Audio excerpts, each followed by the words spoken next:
আবহাওয়াটা খুব খারাপ, এই আবহাওয়াতে মাছ ধরতে গেছি। হ্যাঁ ভাই, আজকে খুব কষ্টই হয়েছে মাছ ধরতে গিয়ে। জেল মাছ আর চ্যাং মাছ ধরেছি, 500 টাকা হবে না, পাকাদেরটা আমার হাতে মিলে। 500 টাকা তো হইল, তা নাবিল তো চলে এলো, ওর বলে টাকা দেবো না আমরা। ঠিক আছে, দেবো না ওর টাকা, তবুও মেলা কষ্ট করিস, ওর টাকাটা দেওয়া লাগবে। ও চলে এসলে কেন, ওর টাকা দেওয়া যাবে না একটু? ঠিক আছে, তোর কথা মতনই যাই, আর কি করব। হ্যাঁ, ওর তো টাকা দেবো না, ওর কি বলবে এবার। এই তো কনে মুড়ি পাইছে, আজকে এবার একটু চাল চালা যায়। যা, এবার এদের কাছে টাকা তো ধান্দা মারা যায়।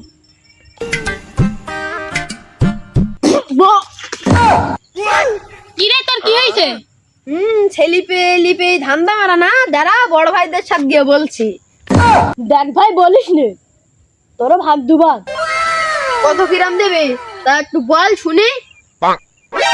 এমনি তো সংসারে অভাব, তোর আবার টাকা দেওয়া লাগবে। সামনের সপ্তাহে তো সবার, তার জন্য আমার টাকা লাগবে, শালিদের জন্য সুনু পাউডার কিনবে। তাহলে এইখান বসুক, তা তুই আর আমি সাইড টিকের জন্য পরামর্শ করি। চ তাইলে। এই ভাই, ওর 50 টাকা দেবো, বেশি দেওয়া যাবে না। হ্যাঁ,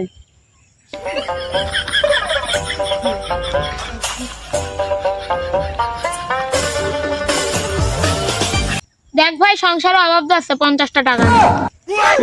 50 টাকায় পানি গরম হয় না, আর 50 টাকা দিলে নেবো না, আমার 150 টাকা লাগবে না, আমি বলি দেবো।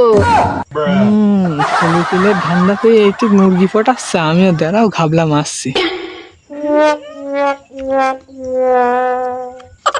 হ্যাঁ, কি ব্যাপার, তোমরা ফাঁকি মাছ চাও আর একটা এদিকে নিয়ে মুরগি পটাচ্ছাও? দাঁড়াও, আমারও ভাগ দিতে হবে, নাই তো আমি গিয়ে বললাম বড় ভাইয়ের সাথে।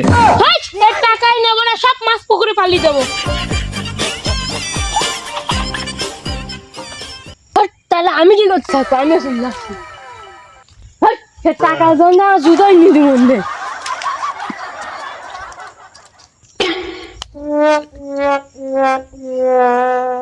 টাকা তুই আর নিলি না, আমার আজের দেখে না সাত তুই।